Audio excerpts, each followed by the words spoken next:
Hello students, you are most welcome in Oxford Malwa Academy, and today we are going to study about present continuous tense. Students, आज हम लोग present continuous tense के बारे में पढ़ेंगे कि किस प्रकार इसके सेंटेंस जो है बनते हैं। अब इसकी पहचान के रूप में यदि हम देखें तो इसमें लिखा गया है कि जब वाक्य के अंत में रहा है, रही हूँ, रहा हूँ, रहे हैं, ये शब्द आते हैं तो समझ लो कि वो प्रेजेंट कंटिन्यूस टेंस होता है। मतलब इसमें ऐसा होता है कि काम चल रहा होता है। अब इसको हम लोग सतत अपूर्ण काल भी बोल सकते हैं, जिसमें जैसे कि ही इज़ ड्रिंकिंग वाटर, वह पानी पी रहा है। अब वो कब से पी रहा है ये अननोन है, अब अनजान है, बिल्कुल इसके बारे में जानते नहीं हम। इसके कारण इसको अपूर्ण, सतत अपूर्ण काल भी बोलते हैं हम लोग। तो इसकी पहचान होती है कि जब वाक्य के अंत में रहा हूँ, रही हूँ या फिर रहे हैं शब्द हो तो वो प्रेजेंट कंटिन्यूस टेंस होता है। अब इसके रूल्स अगर हम देखें तो इस टेंस के वाक्य में मुख्य क्रिया का यानी मेन वर्ब जो होती है हमारी, उसका पहला रूप यानी फर्स्ट फॉर्म का यूज करते हैं हम लोग, फर्स्ट फॉर्म लगाते हैं और उसमें उस वर्ब में हम लोग क्या करते हैं, आईएनजी जोड़ देते हैं। अब इस टेंस के वाक्य में सहायक क्रिया जो होती है, जिसको हम हेल्पिंग वर्ब बोलते हैं, इज, एम और आर का यूज करते हैं। आई के साथ हमेशा एम चलता है, इसके अलावा कहीं भी नहीं लगता है। ये वी के साथ आर लगता है, जो कि प्लूरल वर्ड है हमारा। प्लूरल यहाँ कहें कि प्लूरल वर्ड यानी कि बहुवचन जो होते हैं हमारे, उनके साथ में हम लोग आर यूज कर लेंगे, जैसे कि we are, you are, they are, children are, इस प्रकार से। उसके बाद में जो सिंगुलर नंबर हमारा होता है, जैसे कि ही, सी, इट, वन नेम, इसके साथ में हम लोग इज का इस्तेमाल करते हैं। अब स्ट्रक्चर यहाँ पर देखें तो स्ट्रक्चर भी वही 6 प्रकार के स्ट्रक्चर होते हैं इसके, जिसमें पहला स्ट्रक्चर है सब्जेक्ट है, इज, एम, आर, वर्ब की फर्स्ट फॉर्म, आईएनजी, ऑब्जेक्ट और अदर वर्ड। ऐसे कैसे 6 स्ट्रक्चर बनाए गए हैं यहाँ पर। अगर इसको अपने को निगेटिव बनाना है, ये अफर्मेटिव सेंटेंस था पहला वाला, दूसरा निगेटिव है, तो निगेटिव सेंटेंस में सब्जेक्ट लिखते हैं, उसके बाद में हेल्पिंग वर्ब के बाद में नॉट लगा देते हैं, और वही वर्ब की first form, ING form, object और अदर वर्ड होता है इसमें। अगर इंट्रोगेटिव बनाना है अपने को सेंटेंस, इंट्रोगेटिव मीन्स जब वाक्य हमारा क्या से शुरू होता है, क्या वह खाना खा रहा है, क्या वह पानी पी रहा है, इस प्रकार से है ना।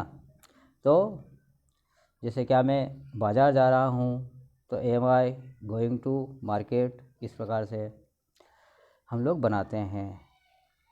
तो इसमें सबसे पहले हम लोग सहायक क्रिया हमारी वो पहले लिख देते हैं, उसके बाद में सब्जेक्ट आ जाता है, वर्ब की फर्स्ट फॉर्म आ जाती है, वही आईएनजी फॉर्म रहती है, ऑब्जेक्ट रहता है, अदर वर्ड होता है उसमें। फोर्थ नंबर का जो सेंटेंस बनता है वो क्वेश्चन वर्ड वाला होता है, WH फैमिली वाला वर्ड। जैसे कि तुम बाज़ार क्यों जा रहे हो, तो उसको हम बोलेंगे why are you going to market, है ना, इस प्रकार से। तो क्वेश्चन वर्ड पहले आ जाता है, उसके बाद में हेल्पिंग वर्ब रहती है, सब्जेक्ट रहता है, वर्ब की फर्स्ट फॉर्म रहती है, आईएनजी रहती है, ऑब्जेक्ट रहता है, अदर वर्ड होता है। फिफ्थ नंबर का जो सेंटेंस होगा वो इंट्रोगेटिव तो होगा ही होगा, साथ में निगेटिव भी होगा।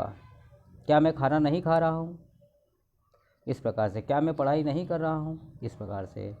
तो यहाँ पर ऐसा इस सेंटेंस में जो है हम लोग ईजेमार पहले लिखते हैं, सब्जेक्ट के बाद में नॉट लगा देते हैं, और वर्ब की first form, ING form, object, other word, इस प्रकार से इसमें यूज होता है। लास्ट वाला जो होता है वो होता है interrogative negative with question word, यानी कि जो WH फैमिली वाला इंट्रोगेटिव नेगेटिव क्वेश्चन, मतलब इंट्रोगेटिव नेगेटिव सेंटेंस बनाते हैं हम लोग, जिसमें कि जैसे कि तुम क्रिकेट क्यों नहीं खेल रहे हो, तो why are you not playing cricket. तुम अंग्रेजी क्यों नहीं बोल रहे हो, तो why are you not speaking English.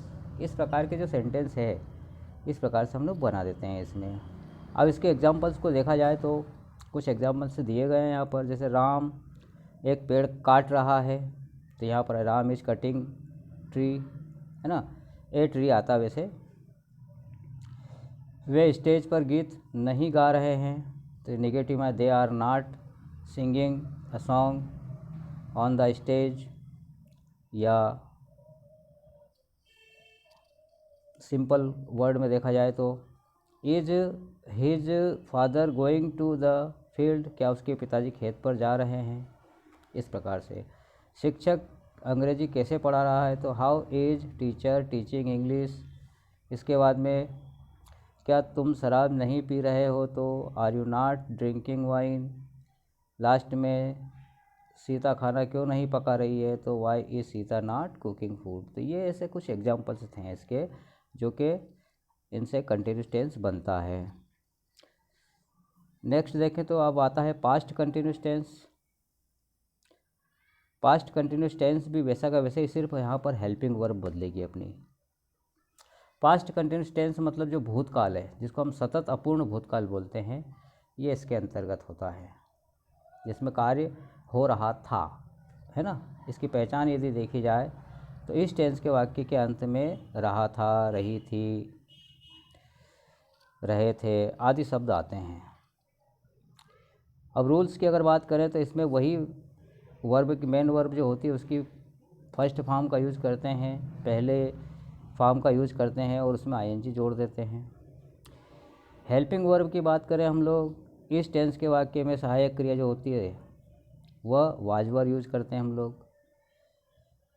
अब वाज वर जैसे कि वही सिंगुलर के साथ में हम वाज लगा देते हैं, प्लूरल के साथ में वर लगा देते हैं, जैसे कि आई के साथ वाज, वी के साथ वर, यू के साथ वर, दे के साथ वर, बाकी ही सी इट वन नेम के साथ में वाज यूज कर लेते हैं। तो इस प्रकार से अब यहाँ पर कुछ आईएनजी जो फॉर्म लगाई जाती है उसके कुछ नियम दे रखे हैं कि आईएनजी जब हेल्पिंग वर्ब में जोड़ा जाता है, सॉरी मेन वर्ब में जब आईएनजी जोड़ा जाता है तो किस प्रकार जोड़ना है। तो कुछ शब्द ऐसे होते हैं जिसके अंत में आईएनजी लगा देते हैं हम लोग, है ना। लेकिन यदि किसी शब्द के अंत में ई दिया हो तो उसको हटाकर वहाँ पर आईएनजी जोड़ा जाए। जैसे राइटिंग दे रखा है यहाँ पर, सॉरी राइट दे रखा है, तो यहाँ पर हो जाएगा राइटिंग।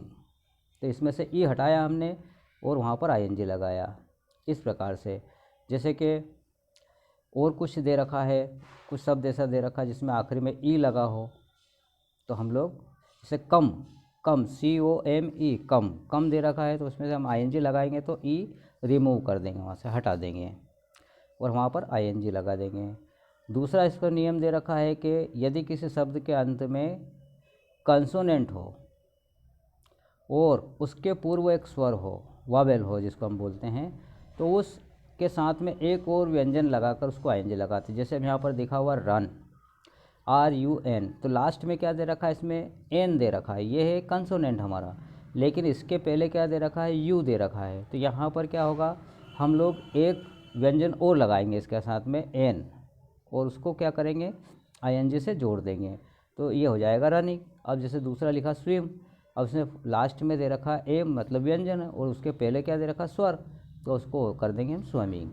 तो इस प्रकार से हम लोग आईएनजी इसमें लगा देंगे। अब स्ट्रक्चर की बारी आती है तो स्ट्रक्चर वैसे के वैसे ही हैं, नो चेंज, सिर्फ इतना है कि इसमें वाजवर लगा हुआ है, बाकी सेम वैसा का वैसा ही रहेगा, है ना। 6 प्रकार के सेंटेंस हैं हमारे। ऊपर वाला सबसे नेगेटिव है, जैसे इसमें कहा गया है कि आई वाज ईटिंग फूड, मैं खाना खा रहा था। उसके बाद दूसरा नेगेटिव बनाना है तो I was not eating food, मैं खाना नहीं खा रहा था। तीसरा वाज आई ईटिंग फूड, क्या मैं खाना खा रहा था। उसके बाद में चौथे नंबर का देखें तो मैं खाना कब खा रहा था, तो when was I eating food. इस प्रकार से क्या मैं खाना नहीं खा रहा था 5वें नंबर का है, तो इसमें आ जाएगा आपका was I not eating food, और लास्ट में आ जाएगा how was I not eating food. तो ये 6 प्रकार के सेंटेंस। अब जैसे ये नीचे दे रखा है इसमें कि वह चाय पी रहा था, ही वॉज टेकिंग टी, है ना। अब यहाँ पर टेकिंग के शब्द बता दूँ, ड्रिंक मतलब पीना होता है, लेकिन यहाँ पर टेकिंग शब्द दिया है लेकिन हम लोग यहाँ पर कह सकते हैं कि गर्म वस्तुओं को खाने पीने के लिए हम लोग टेक शब्द यूज कर सकते हैं, और ठंडी चीज़ों को खाने पीने के लिए हम लोग ड्रिंक यूज कर सकते हैं यहाँ पर। ओके, नेक्स्ट देखते हैं हम लोग एग्जाम्पल्स। अब जैसे अगले एग्जाम्पल्स दिए गए यहाँ पर, वे बाज़ार नहीं जा रहे हैं, तो they were not going to market. उसके बाद में क्या उसकी गाय घास खा रही थी, तो was his cow eating grass. उसकी माँ कपड़े कहाँ धो रही थी, तो where was his mother washing clothes. इसके बाद में अगला देखा जाए 5वां, तो क्या आप पुस्तक नहीं पढ़ रहे थे, तो वर यू नॉट खरीद रहे थे, सॉरी है ना, क्या आप पुस्तक नहीं खरीद रहे थे, तो इसमें आ जाएगा were you not buying books. इसके बाद में राहुल इंदौर क्यों नहीं जा रहा था, तो why was Rahul not going to Indore. इस प्रकार के ये 6 सेंटेंस है, हमारा 6 प्रकार के सेंटेंस है जिससे हम लोग पास्ट कंटिन्यूस टेंस करते हैं, बनाते हैं। नेक्स्ट आता है हमारा future continuous tense. Future continuous tense भी इजी है, इसके फार्मूले सेम वैसे के वैसे ही हैं, सिर्फ अपने को थोड़ा सा हेल्पिंग वर्ब में चेंज करना पड़ेगा बस, है ना। तो जो फ्यूचर कंटिन्यूस टेंस होता है, जिसको हम अपूर्ण भविष्यकाल बोलते हैं, सतत अपूर्ण भविष्यकाल, है ना, थोड़ा सा ये प्रिंट लिखने में गड़बड़ हो गई है, इसको हम सतत अपूर्ण भविष्यकाल कहेंगे। अब पहचान इसकी वही है कि जब किसी वाक्य के अंत में रहा होगा, रही होगी, रहे होंगे, रहा होऊंगा आदि शब्द होता है, तो समझ लो कि वो फ्यूचर कंटिन्यूस टेंस होता है। इस टेंस में मुख्य क्रिया वही होती है, फर्स्ट मतलब इसमें फर्स्ट फॉर्म का यूज करते हैं और उसमें आईएनजी लगा जोड़ देते हैं। इसके बाद दूसरा अगर नियम देखें हम लोग इसका, तो जो इसकी हेल्पिंग वर्ब है इस टेंस के वाक्य में, जो सहायक क्रिया है वो विल शेल और प्लस बी। अब प्लस बी इसलिए लिखा क्योंकि बी इधर उधर भागती रहती है, इधर उधर इसको ट्रांसफ़र करते रहते हैं, जैसा कि हम लोग एग्जाम्पल में देखेंगे अभी। अब इसमें 2 शब्द ऐसे होते हैं आई और वी, इसके साथ में हम लोग शेल बी का यूज करते हैं, और बाकी जितने भी हमारे सब्जेक्ट होते हैं उसके साथ में हम लोग विल बी का प्रयोग करते हैं, जैसे कि यू, वी, दे, सॉरी इसमें वी नहीं आएगा, इसमें आई और वी के बाद में सभी जो है विल बी प्रयोग किया जाता है। अब इसमें एक काम करना, विल ये वी जो है ये नहीं आएगा, बाकी you, they, it, he, she, one name, इनके सबके साथ में विल बी आएगा। ओके, थोड़ा सा करेक्शन कर लेना, 2-3 जगह करेक्शन छूट गया था, मतलब कि छूट गया था ये भूलवश। अब इसके स्ट्रक्चर भी देखें यदि हम लोग, तो सब्जेक्ट प्लस विल, शेल और प्लस बी, वर्ब की फर्स्ट फॉर्म, आईएनजी, ऑब्जेक्ट और अदर वर्ड। जैसे कि यहाँ पर एक सेंटेंस में बोलता हूँ कि मैं एक गीत गा रहा होऊंगा, तो I shall be singing a song, ये इसका सेंटेंस रहेगा। दूसरा सब्जेक्ट में मतलब दूसरा जो है उसमें नेगेटिव आता है, तो इसमें अगर कहें हम लोग वह बाज़ार नहीं जा रहा होगा, तो ही विल नॉट बी, अब यहाँ पर क्या नॉट के साथ में बी लगाएंगे हम लोग, तो not be going to market. उसके बाद में अगला, क्या वह पतंग उड़ा रहा होगा, तो यहाँ पर आ जाएगा will he playing with the kite. यहाँ पर ऐसे उड़ाने के लिए फ्लाई होता है, लेकिन यहाँ पर क्या है पतंग के साथ हम लोग एक गेम होता है, तो इसके कारण यहाँ पर प्लेइंग यूज करेंगे हम लोग। तो इस प्रकार से कि will he be playing kite with kite, इस प्रकार से। क्वेश्चन वर्ड यहाँ पर आता है अगला, तो इसमें चौथे नंबर पे होता है। अब यहाँ पर जैसे कि तुम बाज़ार कब जा रहे होंगे, तो यहाँ पर when will you be going to market. उसके बाद 5th नंबर का जो है सेंटेंस हमारा वो है इंट्रोगेटिव नेगेटिव। अब इसमें जो है हम लोग क्या करेंगे कि हेल्पिंग वर्ब पहले लिखते हैं, सब्जेक्ट लिखते हैं, बाद में नॉट लगा देते हैं, तो ऐसा ये सेंटेंस है। अब जैसे यहाँ पर क्या माँ खाना नहीं पका रही होगी, ऐसा हो सकता है, तो will mother not be cooking food, तो यहाँ पर will mother not be cooking food ऐसा आ जाएगा। इसके बाद लास्ट वाला जो इसका स्ट्रक्चर है वो है question word plus interrogative negative. तो यहाँ पर यह आ सकता है, तुम पानी क्यों नहीं पी रहे होंगे। अगर इसको हम इस प्रकार बोले तो why will you not be drinking water. इस प्रकार से यहाँ पर हम लोग बना सकते हैं इसको। एग्जाम्पल से देखें अभी हम, तो वह दुकान बंद कर रहा होगा, तो यहाँ पर आ जाएगा he will be closing shop. इसके बाद में वे क्रिकेट नहीं खेल रहे होंगे तो they will not be playing cricket. इसके बाद में यदि हम लोग देखें इसमें तीसरे नंबर का, तो क्या मैं एक निबंध लिख रहा हूँगा, तो shall I be writing an lesson.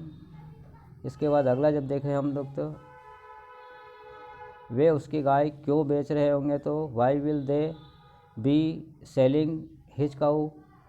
इसके बाद में अगला 5वें नंबर का इंट्रोगेटिव नेगेटिव देखें तो क्या वह शक्कर नहीं बेच रहा होगा, तो will he not be selling sugar.